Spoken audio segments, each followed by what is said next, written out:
மேடையில் அமைந்திருக்கும் டைரக்டர் எல்லாருக்கும் வணக்கம். ஆர்டிஸ்ட்டு எல்லா மன்சூலிங்க சார், சந்தனா பாரதி சார், செந்தில் நலன் சார் எல்லாருக்கும் வணக்கம். ஏன்னா டைம் இல்லாதனால எல்லா பேரும் சொல்ல முடியல. இந்த படத்தில் வாய்ப்பு கொடுத்த ஏஎல் ராஜா சாருக்கு ரொம்ப நன்றியை சொல்லிக்கிறேன். என்னன்னா சந்தனா பாரதி சார் சொன்ன மாதிரி எனக்கு டைரக்டரை பார்த்தாலே ஒரு பயம் எப்போவுமே இருக்கும். பெரிய டைரக்டருங்கிறப்ப மகாநதி படம் நான் ஜூனியர் ஆர்டிஸ்டாக போயிருந்தேன். அப்போலாம் நாங்கள் டைரக்டரை பார்க்கணும்னா அங்கே நின்று பார்ப்போம், பக்கத்துலேயே நெருங்க முடியாது. அப்படி ஒரு சூழ்நிலை நான் வந்தேன். அதனால டைரக்டரை பார்த்தாலே எனக்கு ஒரு சின்ன ஒரு சர்க்கு இருக்கும் அவங்க கூட பண்ணுற வரைக்கும். ஃபர்ஸ்ட் நாள் இருந்தது.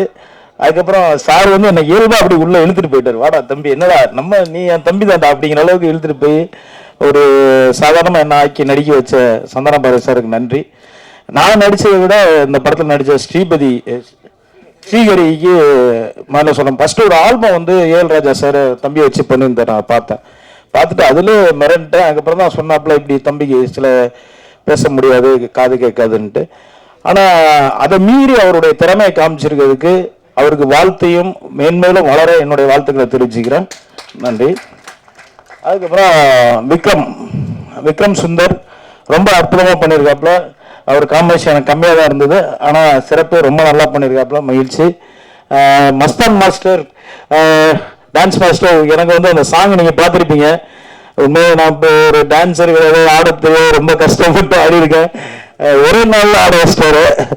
என்னடா சாங் எப்படி வந்திருக்குமோன்னு ஒரு பயம் இருந்தது. உண்மையாகவே அது வந்து டெக்னீஷியன் அவங்களால தான் முடியும். நம்ம வந்து ஒப்படைக்க தான் முடியும். அவங்க நம்மளை வேலை வாங்குறது டைரக்டர் அண்ட் டெக்னீஷியன் தான். அந்த வகையில் அந்த படத்தில் ஒர்க் பண்ண ரொம்ப சந்தோஷம். ஏஎல் ராஜா சார் இந்த படத்தில் கடினமாக உழைச்சிருக்காரு. அவர் கூட இருந்த இணை தயாரிப்பாளர்களும் சரி எல்லாருமே ஆர்டர் பண்ணியிருக்காங்க. இந்த படம் முழுக்க முழுக்க நல்லா வர காரணம் டைரக்டர் ஏஎல் ராஜா சார் தான். அதுக்கு முன்னாடி நான் தீக்குச்சி படமும் அவர் கூட நான் ஒர்க் பண்ணியிருக்கேன். அதே மாதிரி பார்த்தீங்கன்னா என் கூட நடித்த ரேவதி, அவங்கள பற்றி சொல்லி ஆகணும்.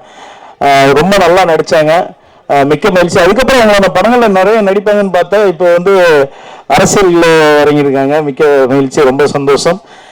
ரொம்ப நன்றி. இந்த படத்தில் நடிச்சது ரொம்ப சந்தோஷம். எல்லாரும் படத்தை தேட்டரில் வந்து பார்த்து மகிழ்வீங்க. தேங்க்யூ.